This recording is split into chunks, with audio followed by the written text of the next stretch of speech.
Hello, Roz. It's so nice to be in your home today. I'm Ruth Andrus, and I'm interviewing Rosalind Benjet for the Dallas Jewish Historical Society. And it is May 15th, 2008. Roz, tell me about your parents. Where were they born? My mother, who was born Dorothy Schulman, was born in Connecticut. Her family had 6 children, and when she was a child, they moved to Reading, Pennsylvania from Stratford, Connecticut. She grew up there, and my father was born in Philadelphia, Leonard Greenberg. His family was in the bakery business, and my grandfather, shortly after World War I, and my grandfather was in the Army, although as a baker he hardly spoke any English at that time, I'm told, and they moved to Minersville, Pennsylvania, where my grandfather operated a bakery throughout my father's childhood. They had 3 sons. My parents met, my mother lived in Reading, Pennsylvania. My father lived in Minersville, Pennsylvania. He was a member of AZA, and my parents met at an AZA event that they had in Reading, Pennsylvania, and he courted her, and they got married in 1940 and moved to Pottsville, Pennsylvania, which was another small town outside of Minersville where my grandparents still lived. And I was born in 1941 in Pottsville, Pennsylvania. Now, just to backtrack a little bit, my mother's family, we are not sure about her father. I think that he was born in the U.S. or came to the U.S. as a small child. Her mother came from Lithuania. Again, we don't know where. On the Greenberg side, we know a great deal more. Both Greenbergs, and they were my grandmother and grandfather were first cousins, which apparently was not unusual in Europe at that time. They came from Lithuania in 2 small towns outside of what is now known as Kaunas, but they called Kovno. And they emigrated probably around, we believe that it was around 1912 or 1913. And they emigrated, the ship came directly to Philadelphia. They did not go through Ellis Island. Yeah. Interesting. Anyway, the Greenberg grandparents were always very close to us. They played a really great role in growing up. My grandmother was a businesswoman. She ran this, my grandfather worked in the bakery, she ran the store. She was really a role model for me in what women could do, because she was doing these things when most women weren't. Exactly.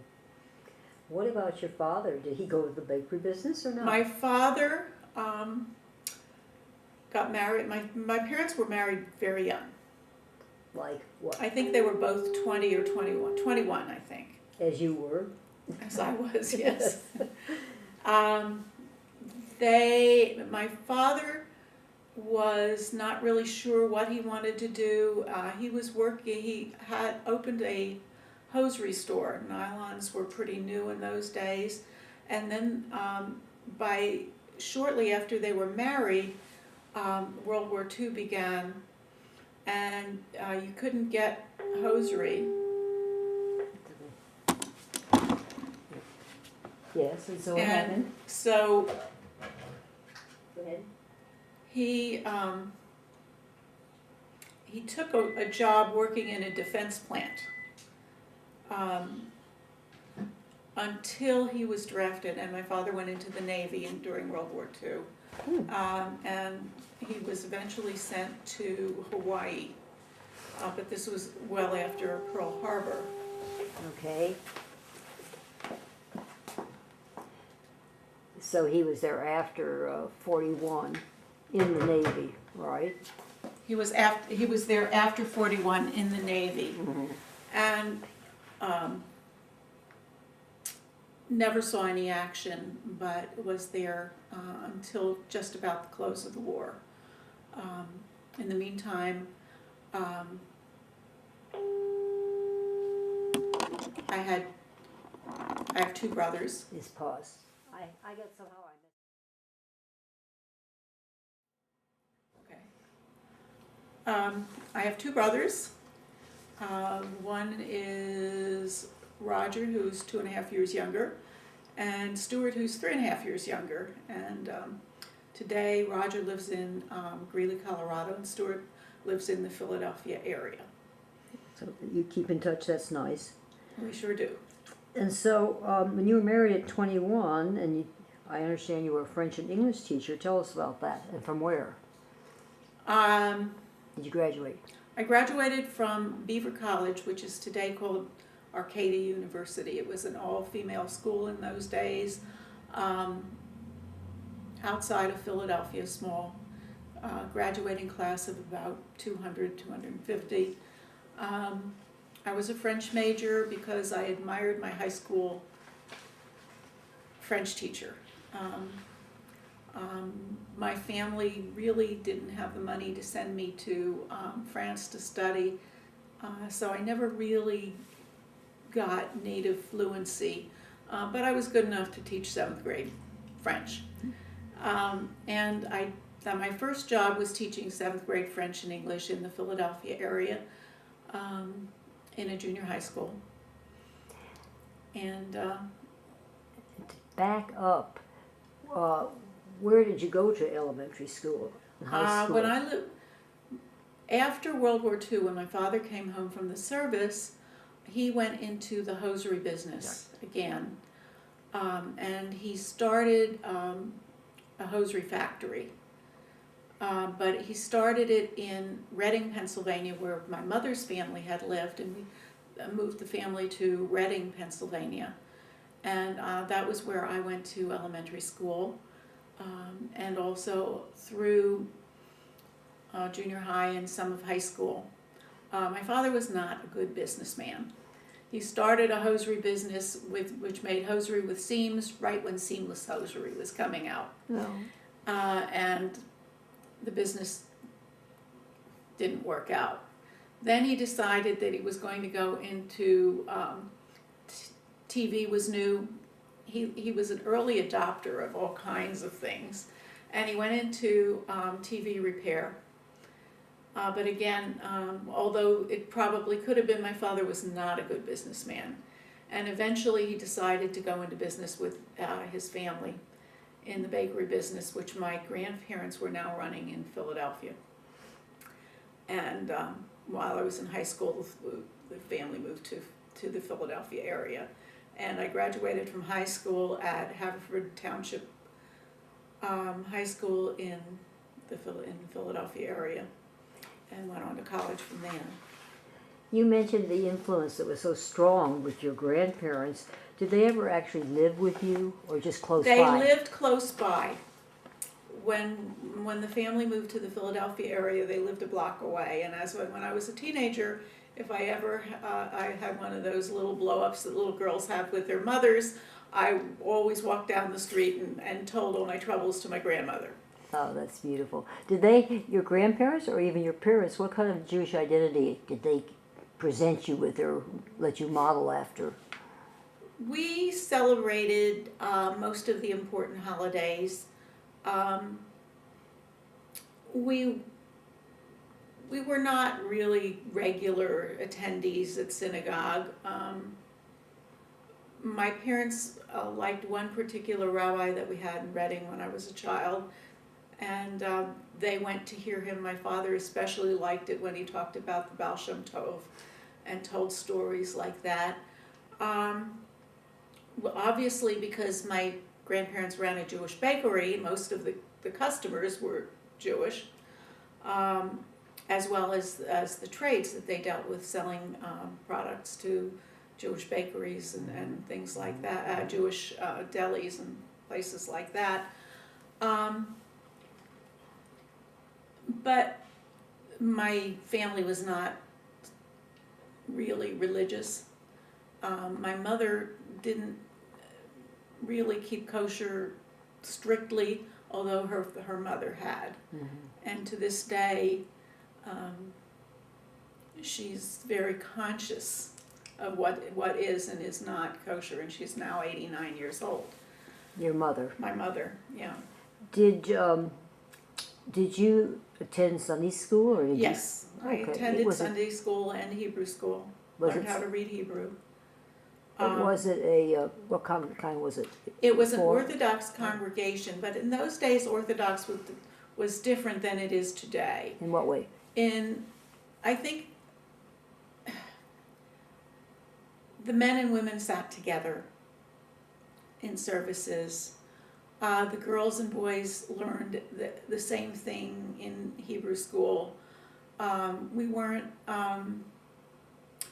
there wasn't any of the differentiation between men and women that we see so prominently today, I think, in Orthodox Judaism. Possibly, I think it was because, and this is going back to the late 40s, early 50s, those kinds of Orthodox congregations were in a change and probably became conservative later on. Mm-hmm. I know that the one particular one where we went did. And I think it was a historical kind of change rather than a philosophical change. Did you take any Hebrew or Hebrew lessons privately? No. No. No. And were you involved in any Jewish organizations, such as your Yes. parents with the AZA? I was BBG? in BBG and, as a teenager. And in those days when we lived in Reading, the Reading Jewish community was smaller than Dallas, but there were 3 synagogues in town. And there was a core of Jewish kids your own age that you got to meet. We had a JCC, and we had a lot of parties and things like that among the group in town, and every so often we would meet groups from neighboring towns, because the towns in Pennsylvania aren't as far away from each other as they are in Texas. Mm-hmm. So we would get together with people from Lancaster, Allentown, York, Pennsylvania, Bethlehem, Pennsylvania, all of which were maybe 35 or 40 miles away. And they would come and we'd have weekend kind of BBG, HCA kind of events where you housed other kids in your home, and there would be parties and different events for the kids to go to. Sounds very active. Did you experience any anti-Semitism there, or when you came to Dallas, or any of your other places of living? I think in Pennsylvania it was maybe not overt, but people knew who was Jewish and who wasn't. And then when I went to college, and Beaver College in those days was a fairly prominent, socially accepted girls' college, one of my girlfriends, who was not Jewish, received an invitation to go to debutante parties. None of the Jewish girls received the same invitation. So yeah, if you consider that anti-Semitism, you knew that you were excluded, and you knew it was why it was, and that was just the way it was. In your neighborhood in Reading, what were you like in one area, such as we are in North Dallas, or they used to be in South Dallas, the Jewish people? When I was very young, not so much. Later on, there were more families in one neighborhood than others. And again, my family wasn't that well off, so we weren't there. But it didn't seem to bother anyone. I think it bothered me as a child because I didn't live close to my girlfriends. It was, maybe a 10-minute bus ride away, but still you had to get on the bus. And I see you got your master's in literature in '78, and what did you do then? We were living in St. Louis at that time. You're still single? No, I Oh, was you're married. 21, right? After we got married, Merv was working for Sears Roebuck as a controller trainee. And working for Sears Roebuck was kind of like being in the Army, because every 18 months or so they moved you to a new place.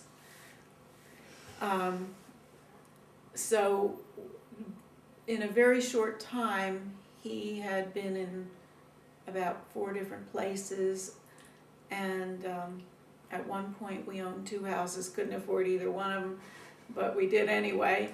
And he decided to leave them, and he took a job in St. Louis as a controller of a chain of discount department stores, which was later, by the way, sold to Walmart. And he likes to tell the story about how he went to Arkansas and they offered him a job, and he looked around Bentonville, Arkansas, and he said, "No, thank you." We went on. But anyway, while we were in St. Louis, my oldest son, Brian, was in, I think, 1st grade, and the youngest one was 4. And when Bryce was in nursery school, I decided that I was bored. I wasn't really interested in volunteer work at that point. I didn't have the money or the inclination. I never really connected well with the St. Louis Jewish community. Didn't like them. They weren't terribly interested in me. We went to a synagogue, and I went to a number of events, and where no one even spoke to you. So I gave up on them, and I decided that I was going to go back to school and get my master's. Loved it. Because of my French background, I was a teaching assistant, and they assigned me to teach English as a second language. And this is in the late 70s, and I would be in a classroom with 27 guys named Mohammed from Iran. This is prior to the Iranian Revolution. And learned a whole lot about different cultures that I never knew before. And focused on American literature. My master's thesis dealt with 3 Jewish American women writers, and started that interest, which really led to my doctoral work later on, but I didn't know that. I was prepared at that time to go on to get a doctorate, but that was when Merv's company was sold to Walmart, and he took a job with the Wicks Furniture Company in Chicago. We moved to Chicago in 1978. And when did you come to Dallas, and why? We came to Dallas in 1991 when Merv was offered one of those jobs that you couldn't refuse, although we had been very comfortable. We lived in Highland Park, Illinois, which was a lovely community. And I really was not thrilled about coming to Dallas, but it was one of those opportunities he didn't want to turn down. He became Chief Financial Officer of CompUSA, which was just starting out at that time. They had 20 stores when he came, and he was with them until 1995, and when he left, they had over 200 stores and were doing well. What happened after that was not so good, but that had nothing to do with him. When I came to Dallas, it was very, very different. I felt at some point like I had stepped back into the 50s, and I expected to see all the women wearing white gloves and hats because everybody was so prim and proper. Where I lived in Chicago, people were, women especially, were into, well, what are you doing in your career, and where do you work, and what's important to you, and not anything else. And then I came back to Dallas where that wasn't so, and I was a little taken aback. And how would you say, has Dallas changed, would you say, today? In that respect, I think for the younger people, yes, it has. When I talk to people who are 20 years younger than I am, I think it has. And then I think society's changed too. Because when my kids were young, it wasn't in to be a stay-at-home mother. It was, well, what does your mother do? And being out and doing things was really much more important than staying at home. And I think society's changed a little bit today, and that's probably responsible for some of those changes. Were your children already finished with school when they got here? Brian was, my oldest son was in law school Okay. at that time. Bryce had just graduated from high school. So he was 18 when we moved here. And he lived with us, of course, in the summer. He was going to Brandeis University. And he worked during the summers while he was in college. He worked at the JCC as a lifeguard.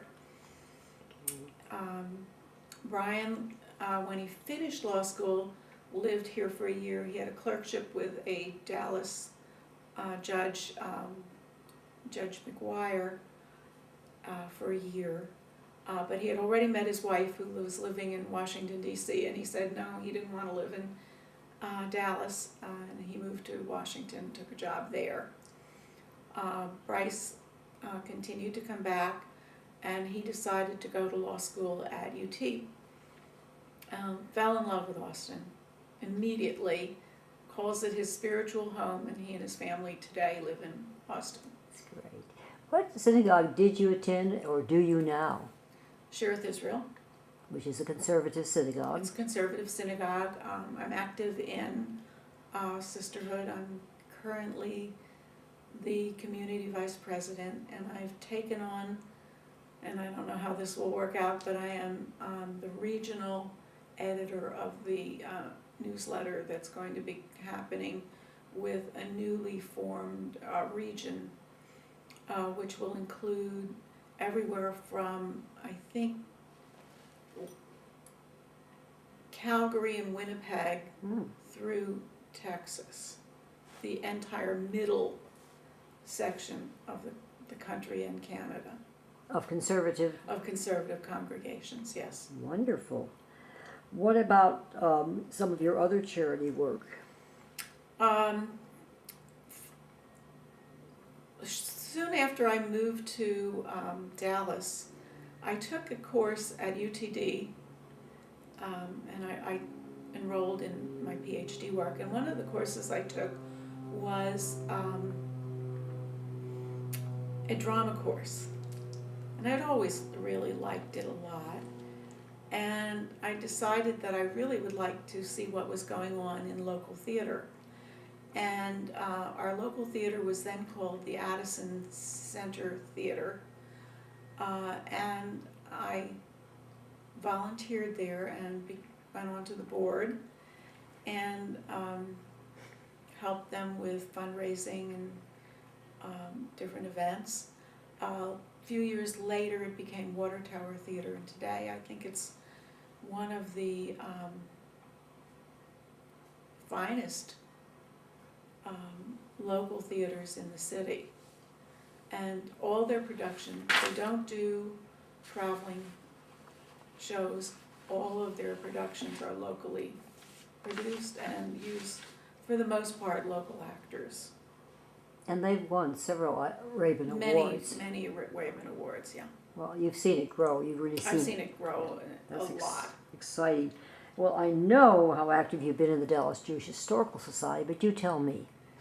When I started my coursework at UTD, I entered an interdisciplinary program, and I had never really taken any history courses before that. And one of the courses I took was with Professor Harvey Graff, and it was called Dallas the Course. And basically it was finding some niche about Dallas history and doing research on it. And I had never done any historical research before. I was really nervous, and I got somehow interested in looking at the Jewish community in Dallas and the Ku Klux Klan in the early 1920s, and I did fascinating research. I loved the work. And after that, I was really fascinated in learning a lot more about the Jewish history of Dallas. And I had met Harriet Gross, who's become a very dear friend. She and I shared an office. And she was on the board, and she said, well, you have to join us. And I did. And it's been a love affair ever since. Well, I will thank you for the organization, because you have done tons of these oral histories and built the whole department, and you also were excellent past president who inspired me, so you can feel very good about that. No, you were the president before I Oh, was. you mean I hooked you? Okay, I didn't realize I hooked you. Okay. Well, also I know that you also are involved in special care and services. Tell us. Yes. Special care and career services first asked my husband to be on the board. He said he didn't have time. Please get my wife. I was still in graduate school, but it's not a big commitment other than financial. They do absolutely wonderful things for children and young adults. They have an early childhood intervention program that takes cognitively and physically disabled children and helps them before they enter school. And they have a program for these children when they are finished with high school, and they counsel them about jobs and train them and have job coaches, and it's just wonderful to see what these kids can do. That must be very rewarding. And I know now you're on the new Tai Chi Library Board. Tell us about that library. Now that the JCC remodeling is done, the Tai Chi Library actually is a separate entity. And we've been running various educational programs. We had a community book read last year where everybody in the community read the same book, and we had a book discussion. We're going to sponsor a number of authors, help sponsor a number of authors. There is going to be a Jewish Book Month again at the JCC in 2008, and we're going to help with that. We have 3 or 4 children's programs a year at the library, and we're still in the first year of our new existence. We run a book club, which reviews books the first Monday of every month. And as we see the need for new programs, we'll work on adding them. Thank you. Could you make some kind of a comparison or similarities or differences between the Jewish community that you grew up in and our Jewish community? In many respects, they're similar. Okay. When I talk to people my age who grew up here in Dallas, their experiences are very similar to what mine were, because the community was so much smaller in those days, although probably still larger than where I grew up. Mm-hmm. I think today it's grown. It's grown way past. There was one lady I met who really annoyed me all the time because she said I lived in far north Dallas, and like this was the end of the world. Well, she's never been to Frisco, I don't think. I think that we have to be conscious that the community is growing far, far out of the traditional boundaries. And I think that those who are in positions of leadership need to be aware of it. Much more aware, I think, than they are today. And maybe be thinking a little bit outside the box in what kind of programming and what kind of aid people need under those circumstances.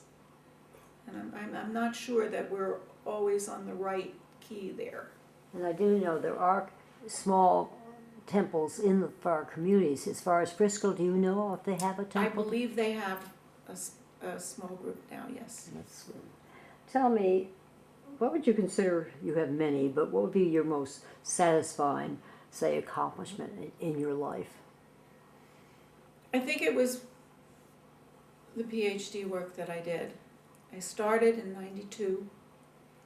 I loved the coursework. Did not love preparing for the exams. It probably took me, part of the work we did was you had to compile a book list, which was about 200 books, read through them, and you worked with 4 different professors to, in 4 different subfields, and you had to prepare for written tests, which were 4 days long. By that time, my husband had retired, so he wanted to travel and go places. So it really took me 2 years to prepare for it, but I made it. And it was basically 4 days of written work, 1 day of oral work, and I passed it. Then you had to find a topic. I knew basically what I wanted to write, but it took a long time to solidify exactly what nuances I wanted to include. And then when I did, I found that I had to study a completely different area and had to do that before I could really start the work. And then again, because of the schedule, it took me until 2002 to finish, but I did. And I'm really very proud of that. I still belong to a number of academic associations, and especially the Jewish American Literature Association, and I've been speaking every year at one of their events, and I will again this September. I have not returned to teaching, again, because I can't commit to a whole semester, but one of these days I will. And tell me about your grandchildren. We have 4 grandchildren. My older son Brian and his wife Kim have 2 children. Joshua is now 9, Hannah's 7. My younger son Bryce and his wife Belle have 2 children. Jeremy's 4, and Joseph is 8.5 months. And they're delightful. Pardon me. They're all delightful, of course. Well, of course. I mean, you're the grandma. Besides your grandmother, who would you, or could you identify as someone who has really been your role model, or more than one, in your lifetime?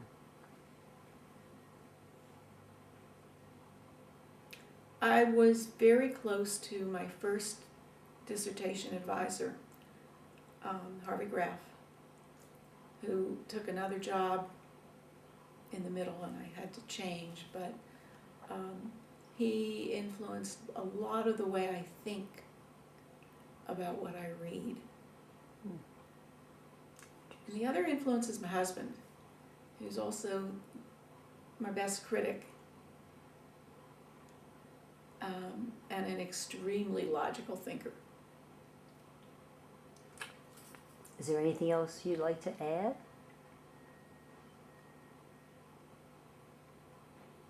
can't think of anything.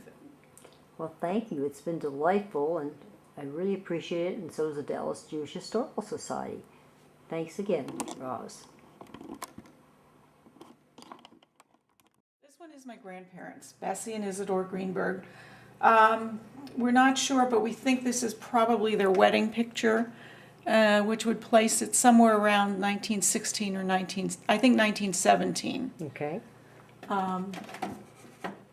This is several years later. They eventually had 3 sons. This one, the one on the right, on my right, is my father, and one of his younger brothers, my Uncle Sam. This one would have been probably 6 or 7 years later. This one is my father in later years. They had moved to Florida. My father was a cigar lover, and he was quite an interesting guy. This one is my mother, again, several years ago, at my niece's wedding. This one is me and my 2 brothers as young children. And this one we really like because it's the 3 Benjet generations. In the center is Merv. On the right, the shorter son is Brian. Bryce is on the left, the tall, skinny guy. And this is my first grandson, Joshua, his first day on skis, which is something that he really enjoyed.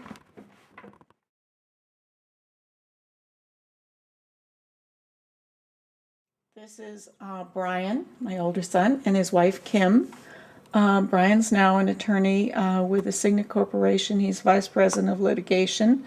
And this is one of the society events that they have to attend, and they're very good at. Brian and Bryce. This is at Bryce's law school graduation at UT. He's wearing the yellow sunflower. Oh, I'm sorry. That's okay.